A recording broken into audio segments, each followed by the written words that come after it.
आज बाबा ने विष्णुपुरी की गले की माला, विष्णु की माला में हम सबको पिरोना है।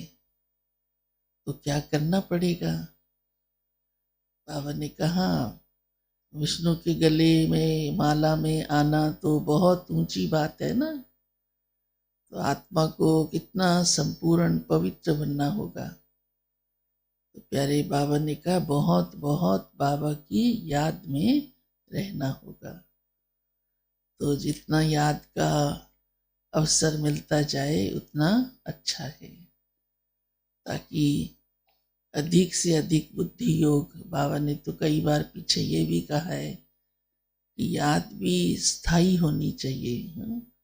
थोड़ी है थोड़ी नहीं है, कभी है कभी नहीं है, नहीं, स्थायी हो, कंटिन्यूस चले। तो उस याद का आत्मा पर वैसा ही प्रभाव पड़ता है। तो विष्णु के गले की माला बनना सबको। तो फिर ऐसी याद बाबा की पक्की करनी होगी। विशेष बाबा ने कहा मुझे भोलानाथ क्यों कहते हैं, भोला भंडारी क्यों कहते हैं? एक तरफ तो भगवान त्रिकालदर्शी है, उसकी महिमा कैसी है, वो तीसरा नेत्र भी जानता है। फिर दूसरी तरफ भोला भी है। नहीं तो जो बहुत कुछ जानता होता है ना, उसको कोई भोला नहीं कहता। इतने बड़ा चतुर है ये, है? और बाबा कहते हैं मैं आदि मध्य अंत सब कुछ जानता हूं। फिर कभी कह देता है नहीं जानता हूं।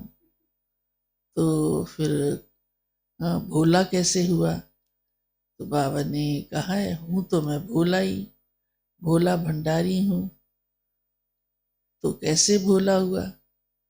तो बाबा कहते हैं क्योंकि मैं सबका उद्धार करता हूं और फिर विश्व का मालिक बना देता हूं। अहिल्याएं कुब्जाएं जो भी हैं, तो बाबा वो नाप तोल नहीं करता कि इसको देना है इसको नहीं देना है। ये बिल्कुल ऐसा है। तो और ही बाबा उनको सहारा देता है। तो भोला हुआ ना। दुनिया में तो गरीब को दुत्कार देते हैं अक्सर करके, और यहाँ भगवान गले लगा लेता है। तो इस बात में बाबा बहुत भोला है।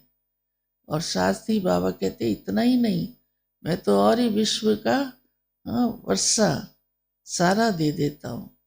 वो मैं हिसाब भी नहीं रखता हूँ, इसने तो कुछ किया ही नहीं, फिर भी देता हूँ। परंतु भगवान ये भी जानता है, कर्म फिलॉसफी भी वही सुनाता है। तब बाबा नंबरवार भी कहता है, क्योंकि उससे अधिक कुछ हो नहीं सकता। भगवान भी उसको ऊपर नीचे नहीं कर सकता। परंतु फिर भी बाबा कहते हैं कि मेरा डायरेक्शन मानो, तो फिर सब कुछ मिल भी जाता है। तो बाबा ने कहा है कि अमृत पियो।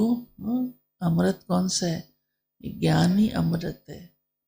अमृत पियो, विकारों को छोड़ो और बाबा को याद करो। तो सब कुछ बाबा हमारे ऊपर न्यौछावर है, इसलिए भोला है।